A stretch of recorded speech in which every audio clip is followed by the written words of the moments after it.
भारतीय cricket team का इतिहास जब जब पढ़ा जाएगा या लिखा जाएगा या उस पर चर्चा होगी तो कुछ नाम हमेशा सबसे ऊपर होंगे। सीके नायडू और लाला अमरनाथ हो या टाइगर पटौदी और स्पिन चौकड़ी के धुरंधर हो या फिर सुनील गावस्कर और कपिल देव या फिर सचिन तेंदुलकर, सौरव गांगुली और MS धोनी, विराट कोहली, चर्चा में अक्सर सबसे पहले ये नाम आएंगे। लेकिन इन्हीं नामों का साथ देने के लिए भी कई खिलाड़ियों की बात होगी जो कि अपनी विशिष्टताओं के कारण अपने वक्त के सबसे बड़े खिलाड़ियों के भी आगे थे। आज ऐसे ही एक खिलाड़ी की बात हो रही है जिन्होंने कई महान खिलाड़ियों की मौजूदगी में अपनी खास पहचान बनाई। ये खिलाड़ी है गुंडप्पा विश्वनाथ। गुंडप्पा विश्वनाथ को कलाई का जादूगर कहते हैं। उनकी बल्लेबाजी को ट्रीट टू वॉच कहा जाता है, जिनकी बल्लेबाजी देखने में मजा आता था। हमारी पीढ़ी के लोगों ने उन्हें लाइव खेलते तो नहीं देखा, लेकिन उनके किस्से खूब सुने होंगे। और अगर अभी तक आपने नहीं सुना है तो आज हम लेकर आए हैं उनके कई किस्से। कहते हैं अपनी बल्लेबाजी पर उनका इतना कंट्रोल था कि वो 4 स्लिप और थर्ड मैन के बाद भी चौका लगा देते थे। ये तो हुई उनकी बल्लेबाजी के अंदाज की बात, लेकिन दोस्तों खेल का मैदान और उससे बाहर गुंडप्पा विश्वनाथ के ऐसे कई रोचक किस्से हैं जिससे सुनकर इस महान खिलाड़ी के महानता और दरियादिली का पता चलता है। नमस्कार, आप देख रहे हैं क्रिकेट की। और दोस्तों, अब तक तो आप समझ ही गए होंगे कि आज हम बात कर रहे हैं फौलादी कलाइयों वाले महान बल्लेबाज गुंडप्पा विश्वनाथ के अनसुने किस्सों की। तो चलिए बिना किसी तामझाम के शुरू करते हैं। इंटरनेशनल क्रिकेट में 14 साल तक अपना लोहा मनवाने वाले, जीत की गारंटी दिलाने वाले भारतीय क्रिकेट टीम के पहले संकट मोचन गुंडप्पा विश्वनाथ की। लेकिन उससे पहले अगर अभी तक आपने इस चैनल को सब्सक्राइब नहीं किया है तो प्लीज सब्सक्राइब कर ले। 12 फरवरी 1942 को कर्नाटक के शिवमोगा जिले के एक औद्योगिक शहर भद्रावती में जन्मे विश्वनाथ देश के लिए खेलने वाले बेहतरीन बल्लेबाजों में से एक रहे। वह एक ऐसे खिलाड़ी थे जिसे हर कोई देखना पसंद करता था। 1967-68 में विजयवाड़ा में आंध्र के खिलाफ मैसूर के लिए अपने प्रथम श्रेणी डेब्यू में दोहरा शतक बनाकर वो राष्ट्रीय स्तर पर पहचान में आए। कलाई वाली बल्लेबाजी शैली के साथ विश्वनाथ स्क्वायर कट खेलने के लिए बेहद लोकप्रिय थे। इसके बाद उन्होंने 1969 में कानपुर में ऑस्ट्रेलिया के खिलाफ पहली पारी में 0 पर आउट होने के बाद अपने पहले टेस्ट मैच की दूसरी पारी में 137 रन बनाए। उन्होंने 91 टेस्ट मैचों में 41.93 की औसत से 6080 रन बनाए, जिसमें 14 शतक और 35 अर्धशतक शामिल है। वो भारतीय टीम के पहले संकट मोचक कहे जाते हैं। ऐसा इसलिए क्योंकि गुंडप्पा विश्वनाथ ने टेस्ट करियर में जो 14 शतक लगाए उसमें से किसी भी मैच में भारतीय टीम को हार का सामना नहीं करना पड़ा। इन मैचों में या तो भारतीय टीम जीत गई या मैच ड्रॉ रहा। टेस्ट क्रिकेट में उनकी कुछ यादगार पारियों में 1974-75 में चेन्नई में एंडी रॉबर्ट्स की मौजूदगी वाले वेस्टइंडीज की गेंदबाजी लाइनअप के खिलाफ 97 रन की मैच जिताऊ पारी थी। साथ ही 1978-79 में उसी स्थान पर वेस्टइंडीज के खिलाफ 124 रन की पारी शामिल है। फिर 1975-76 में क्राइस्ट चर्च की हरी पिच पर न्यूजीलैंड के खिलाफ 83 और 79 रन की यादगार पारी भी उनके नाम दर्ज है। 2 टेस्ट मैचों में भारत की कप्तानी करने वाले विश्वनाथ ने 25 वनडे मैच भी खेले, जिसमें 2 अर्धशतक सहित 439 रन बनाए। विशी यानी गुंडप्पा विश्वनाथ की खासियत उनके बेहतरीन कलाइयां थी। एक ही वक्त पर बेहद मजबूत लेकिन साथ ही बेहद लचीली। उनकी कलाइयों की यही खासियत स्क्वायर कट में दिखती थी, जो उनकी पहचान बन गया और लंबे वक्त तक स्क्वायर कट की भी पहचान विश्वनाथ ही रहे। तेज रफ्तार के वेस्टइंडीज या ऑस्ट्रेलिया के गेंदबाज हो या फिर पाकिस्तान और इंग्लैंड के बेहतरीन स्पिनर, विश्वनाथ की कलाइयों के प्रहार से कोई नहीं बच पाया और इसकी शुरुआत उन्होंने अपने पहले टेस्ट से ही कर दी थी। अब दोस्तों, आइए जानते हैं गुंडप्पा विश्वनाथ जी के किस्सों की चर्चा थोड़ी विस्तृत रूप में। विश्वनाथ यानी सबके विशी का जन्म 12 फरवरी 1949 को कर्नाटक के मैसूर में हुआ था। विशी ने 1967 में कर्नाटक के लिए अपने फर्स्ट क्लास करियर की शुरुआत की थी। विश्वनाथ के बारे में यह मशहूर है कि उन्होंने कभी भी औपचारिक तौर पर किसी कोच से ट्रेनिंग नहीं ली थी। सिर्फ अपने बड़े भाई जगन्नाथ को देखते हुए उन्होंने क्रिकेट खेलना शुरू किया और जो भी बड़े और टीम के सीनियर बताते गए उनका पालन करते रहे और बाकी का काम उनकी प्रतिभा ने कर दिया। दोस्तों, गुंडप्पा विश्वनाथ के बारे में कहा जाता था कि उनकी कलाई अब फौलाद की बनी है। जब वो स्क्वायर कट खेला करते थे तो बल्ले से गेंद के मिलने की आवाज पूरे स्टेडियम में गूंजा करती थी। लेकिन एक जमाना ऐसा भी था कि विश्वनाथ के लगाए शॉट बाउंड्री तक नहीं पहुंच पाते थे। तब टाइगर पटौदी ने उन्हें एक जबरदस्त सलाह दी थी। विश्वनाथ अपनी आत्मकथा रिस्ट एश्योर्ड में लिखते हैं कि हैदराबाद के खिलाफ रणजी मैच के बाद पटौदी मेरे पास आए और पूछा, क्या तुम जिम में कुछ वक्त बिताते हो? मैंने कहा, जिम और मैं कभी नहीं। पटौदी बोले, क्या तुम्हारे घर में बाल्टियां हैं? जब मैंने कहा हाँ, तो पटौदी ने कहा, 2 बाल्टियों को पूरी तरह पानी से भर लो और उनको दोनों हाथों से पकड़कर दिन में 3-4 बार लगातार 20 बार उठाओ। मैंने सोचा टाइगर मजाक कर रहे हैं, लेकिन पटौदी ने कहा वो पूरी गंभीरता से ये सलाह मुझे दे रहे हैं। मैंने पटौदी की सलाह का पालन करना शुरू कर दिया। 1 महीने के अंदर मुझे इसका असर दिखना शुरू हो गया और मेरी कलाइयां मजबूत होती चली गई। तभी 1972 में इंग्लैंड भारत सीरीज कवर करने आए गार्डियन अखबार के संवाददाता फ्रैंक किटिंग ने टिप्पणी की थी कि विश्वनाथ की बाह में लोहार जैसी ताकत है। 1969 में विश्वनाथ ने कानपुर में पटौदी के नेतृत्व में ही अपनी जिंदगी का पहला टेस्ट मैच खेला।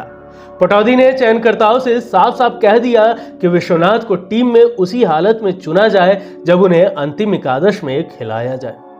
विश्वनाथ की खास बात थी कि चाहे रणजी मैच हो या टेस्ट मैच, वो मैच के दौरान नेट्स पर अभ्यास नहीं करते थे। दूसरे शब्दों में, वो मैच के दौरान अभ्यास से अपनी ऊर्जा जाया नहीं करना चाहते थे। उस दिन भी ऐसा ही हुआ। अपनी पहली पारी में ऑस्ट्रेलियाई गेंदबाज एलन कोनोली की पहली 2 गेंदों को तो विश्वनाथ ने रक्षात्मक रूप से खेला, लेकिन उनकी तीसरी गेंद एक धीमी ऑफ ब्रेक थी। गेंद पहले विश्वनाथ के ग्लव में लगी और फिर पैड्स को चूमती हुई शॉर्ट लेग की तरफ उछल गई, जहां इयान रेडपाथ ने बहुत आसान कैच लपक लिया। विश्वनाथ बिना कोई रन बनाए पवेलियन लौटे। विश्वनाथ लिखते हैं कि अगले 4 दिन मेरे जीवन के सबसे तकलीफदेह दिन थे, लेकिन पटौदी ने मेरे पास आकर कहा था, रिलैक्स, परेशान मत हो, तुम शतक मारोगे। जब मैं दूसरी पारी में बैटिंग करने उतरा तो मेरे पैर कांप रहे थे, लेकिन मैं बहादुर दिखने की कोशिश कर रहा था। 10 मिनट बाद जब मैंने मैकेंजी की गेंद को फाइन लेग की तरफ ग्लांस कर अपना पहला रन लिया तो मेरी जान में जान आई। मुझे सबसे बड़ा दुख है कि इस पारी की कोई वीडियो रिकॉर्डिंग उपलब्ध नहीं है। इस शतक को मैं अपने जीवन के बेहतरीन शतकों में से एक मानता हूं। मेरे सारे शॉट्स उन्हीं जगहों पर गए जहां मैं उन्हें मारना चाहता था। 137 रनों की पारी में मैंने 25 चौके लगाए। शायद इसी पारी की वजह से सुनील गावस्कर मुझे बाद में बाउंड्री मैन कहकर पुकारने लगे थे। इस पारी के साथ ही विश्वनाथ की भारतीय टीम में जगह अगले 10 सालों तक के लिए पक्की हो गई। 1971 के वेस्टइंडीज दौरे में घायल होने की वजह से विश्वनाथ को बहुत अधिक खेलने का मौका नहीं मिल पाया। जब 1972 में इंग्लैंड की टीम भारत आई तो विश्वनाथ ने पहले कानपुर में 75 नाबाद रन बनाए और फिर बंबई के आखिरी टेस्ट में उन्होंने शतक लगाकर उस मिथक को तोड़ा कि अपने पहले टेस्ट में शतक लगाने वाला कोई भी भारतीय खिलाड़ी बाद में शतक नहीं लगा पाता। शतक लगाते ही सिले पॉइंट पर खड़े साढ़े 6 फीट लंबे टोनी ग्रेग ने उन्हें अपनी गोद में उठा लिया था। 1975 में क्लाइव लॉयड के नेतृत्व में आई वेस्टइंडीज की टीम ने बेंगलुरु और दिल्ली के पहले 2 टेस्ट जीतकर यह आभास दिया कि वो भारतीय टीम को 5-0 से हराकर ही दम लेंगे। लेकिन कोलकाता टेस्ट में विश्वनाथ ने शानदार 139 रन बनाकर वेस्टइंडीज को चौथी पारी में 310 रन बनाने की चुनौती दी। चंद्रशेखर और बेदी ने शानदार गेंदबाजी करते हुए वेस्टइंडीज को 224 रनों पर आउट कर भारत को ऐतिहासिक विजय दिलाई। उस टेस्ट को याद करते हुए पूर्व भारतीय विकेटकीपर सैयद किरमानी कहते हैं कि उस जमाने में न तो हेलमेट होते थे और न ही ढंग के थाई पैड। विश्वनाथ ने वो पारी सिर्फ अपने कौशल और हौसले के बल पर खेली थी। ऑफसाइड की गेंद को लेग की तरफ ग्लांस करने की कला सिर्फ विश्वनाथ में ही थी। लेकिन विश्वनाथ ने अपने जीवन की सर्वश्रेष्ठ पारी मद्रास के अगले टेस्ट मैच में खेली। चेपॉक की वो पिच बहुत तेज थी और उसमें उछाल भी बहुत था। रॉबर्ट्स की घातक गेंदबाजी के सामने भारत ने 76 रनों पर 6 विकेट खो दिए थे। जब 8वें नंबर पर करसन घावरी बैटिंग करने आए तो विश्वनाथ ने 4 संभाला। विश्वनाथ याद करते हैं कि मैंने कुछ फैंसी शॉट्स लगाने के बजाय अपने खेल के मजबूत पक्ष पर ध्यान देने का फैसला किया। आज भी जब मैं अपनी आंखें बंद करता हूं तो मेरी आंखों के सामने वो कुछ शॉट्स आ जाते हैं जैसे मैं कोई हाई डेफिनेशन रिकॉर्डिंग देख रहा हूं। रॉबर्ट्स की एक गेंद मुझे अभी भी याद है जब मैंने उनकी ऑफ स्टंप पर पिच हुई गेंद को कलाई के बल पर मिड ऑन पर चौके के लिए मारा था। उसी तरह बायस की गेंद पर भी स्ट्रेट ड्राइव लगाकर मैंने 4 रन बटोरे थे। मैंने इस शॉट्स में कोई ताकत नहीं लगाई थी, लेकिन टाइमिंग इतनी जबरदस्त थी कि गेंद मेरे बल्ले से गोली की तरह निकली। ये शायद उन पानी से भरी बाल्टियों का असर था जिन्हें उठाने की सलाह टाइगर पटौदी ने मुझे दी थी। लॉयड, विव रिचर्ड और कालीचरण मेरी तरफ इस तरह देख रहे थे मानो कह रहे हो, man did you really hit that. जुलाई 2001 में विजडन ने इस पारी को 38वीं सर्वकालिक महान पारी और दूसरी गैर शतकीय महान पारी घोषित किया। इस पारी के 47 साल बाद भी लोग विश्वनाथ की इस पारी को भूल नहीं पाए हैं। विश्वनाथ लिखते हैं कि मैंने बेदी के साथ मिलकर 9वें विकेट के लिए 52 रन जोड़े। जब चंद्रशेखर बल्लेबाजी करने उतरे तो मेरे चेहरे पर मुस्कान थी। उस दोपहर उन्होंने अपने जीवन का सबसे महत्वपूर्ण 1 रन लिया। उन्होंने कुल 1 ही रन बनाए, लेकिन 38 मिनटों तक क्रीज पर जमे रहे और हमारे बीच 21 रनों की साझेदारी हुई। इस बीच हम करीब 1 दर्जन बार रन आउट होते होते बचे। हमने हमेशा ओवर की चौथी और 5वीं गेंद पर सिंगल लेने की कोशिश की ताकि अगले ओवर की पहली गेंद मैं ही खेलूं। 1977 के ऑस्ट्रेलिया दौरे में उन्होंने तेज पिचों पर उस समय के सबसे तेज गेंदबाज जेफ टॉमसन को पूरी महारत के साथ खेला। 1978 के पाकिस्तान दौरे में जब फैसलाबाद टेस्ट में विश्वनाथ ने शतक लगाया तो वो टेस्ट खेलने वाले सभी देशों के खिलाफ शतक मारने वाले पहले भारतीय बन गए। रवि शास्त्री अपनी किताब players in my life star gazing में लिखते हैं कि हेलमेट के पहले के समय में विश्वनाथ शायद तेज गेंदबाजी को खेलने वाले दुनिया के सबसे बेहतरीन बल्लेबाज थे। उनमें तेज गेंदबाजों के खिलाफ जवाबी हमला करने की गजब की क्षमता थी। 1974-75 और 1978-79 के वेस्टइंडीज दौरे के दौरान उन्होंने मद्रास की तेज उछालदार पिच पर रन बनाए थे, जहां सारे भारतीय बल्लेबाज असफल साबित हुए थे। विश्वनाथ न सिर्फ अपने समय के सबसे स्टाइलिश बल्लेबाज थे, बल्कि खराब विकेट पर उस समय उनसे बेहतर भारत में कोई भी नहीं खेलता था। विश्वनाथ को जब बाद में भारत का कप्तान बनने का मौका मिला तो उन्होंने खेल भावना की ऐसी मिसाल कायम की जिसे आज तक याद रखा जाता है। बंबई में इंग्लैंड के खिलाफ जुबली टेस्ट में भारत की टीम 242 रन बनाकर आउट हो गई। जवाब में इंग्लैंड ने 85 रन पर 5 विकेट खो दिए। तभी कपिल देव की एक गेंद ने टेलर के बल्ले का किनारा लिया और किरमानी ने गेंद को कैच कर लिया। सभी भारतीय खिलाड़ियों ने अपील की और अंपायर हनुमंत राव ने अपनी उंगली भी उठा दी। विश्वनाथ लिखते हैं कि मैं पहली स्लिप पर फील्ड कर रहा था। मैं अपनी बाईं तरफ विकेटकीपर किरमानी की तरफ देखा। उन्होंने न में सिर हिलाया। दाहिनी तरफ खड़े गवास्कर ने भी अपने कंधे उचका दिए। हम 3 खिलाड़ी खड़े होकर मंत्रणा करने लगे कि हमें क्या करना चाहिए। गवास्कर ने कहा, आप कप्तान हैं, आप जो भी फैसला लेंगे हम उसका समर्थन करेंगे। टेलर धीमे धीमे पवेलियन की तरफ बढ़ रहे थे। मैं अंपायर राव के पास गया और बोला, सर हम अपनी अपील वापस लेना चाहेंगे। नॉन स्ट्राइकिंग एंड पर खड़े यॉन बॉथम ये सारा नजारा देख रहे थे। जैसे ही उन्होंने मुझे अंपायर की तरफ जाते देखा तो उन्होंने चिल्लाकर टेलर से रुक जाने के लिए कहा। मैंने टेलर से वापस आने और बैटिंग जारी रखने के लिए कहा। पिच पर आते ही टेलर और बॉथम दोनों ने मुझसे कहा, well in wish good show. यह अलग बात है कि विश्वनाथ की ईमानदारी से भारत को नुकसान हुआ। टेलर और बॉथम ने 6ठे विकेट के लिए 171 रन जोड़े और भारत वो मैच 10 विकेट से हार गया। गुंडप्पा विश्वनाथ ने भारत के लिए 91 टेस्ट खेलकर 41.93 के औसत से 6080 रन बनाए। क्रिकेट में 41.93 रन प्रति पारी के औसत को महान खिलाड़ी का औसत नहीं माना जाता है। रिकॉर्ड तो बनते और टूटते रहते हैं, लेकिन जो याद रह जाता है कि वो रन आपने कहां बनाए थे, किन परिस्थितियों में और किसके खिलाफ बनाए थे। जब क्रिकेट पंडित विश्वनाथ के क्रिकेट करियर पर नजर दौड़ाते हैं तो वो उनके रिकॉर्ड्स के बारे में बात कर अपना वक्त जाया नहीं करते, क्योंकि उन्हें मालूम है कि रिकॉर्ड्स किसी भी खिलाड़ी की महानता की असली कहानी बयां नहीं करते। गुंडप्पा विश्वनाथ स्क्वायर कट और लेट कट के खुदा थे। वो सीन देखने लायक होता था जब वो घुटनों के बल बैठकर तेज गेंदबाज को स्क्वायर ड्राइव किया करते थे। मिड विकेट की तरफ किए गए उनके फ्लिक भी उनको बहुत रन दिलवाते थे।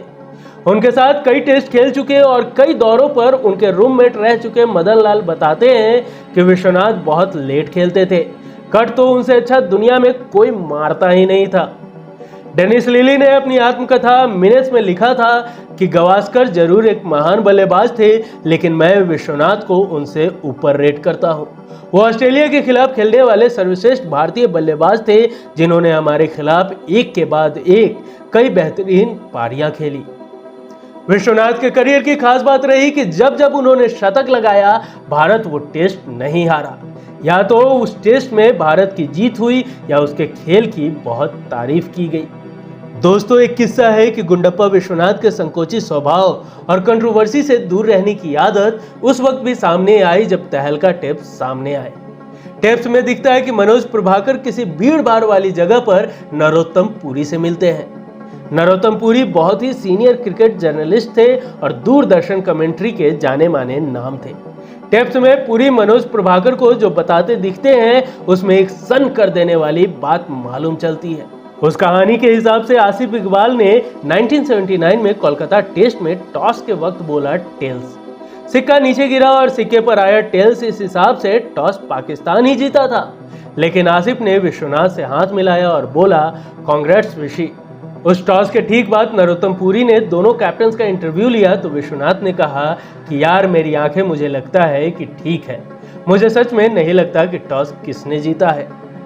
उस दिन से ये बात भी फैलने लगी कि टॉस भी फिक्स होते हैं। विश्वनाथ बेहद संकोची थे, इसलिए मैदान पर कुछ भी खुलकर नहीं कहते थे। गुंडप्पा विश्वनाथ ने अपना आखिरी टेस्ट 1983 में पाकिस्तान के खिलाफ कराची में खेला था।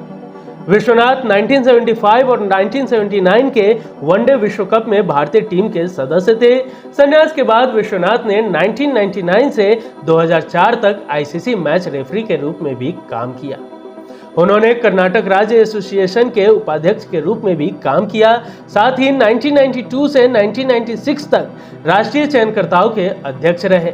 उन्होंने बेंगलुरु में राष्ट्रीय क्रिकेट एकेडमी एनसीए में बल्लेबाजी कोच के रूप में भी काम किया। विश्वनाथ को 2008 में C K Nayudu lifetime achievement पुरस्कार से सम्मानित किया गया था और 1977-78 में अर्जुन पुरस्कार से भी नवाजा गया।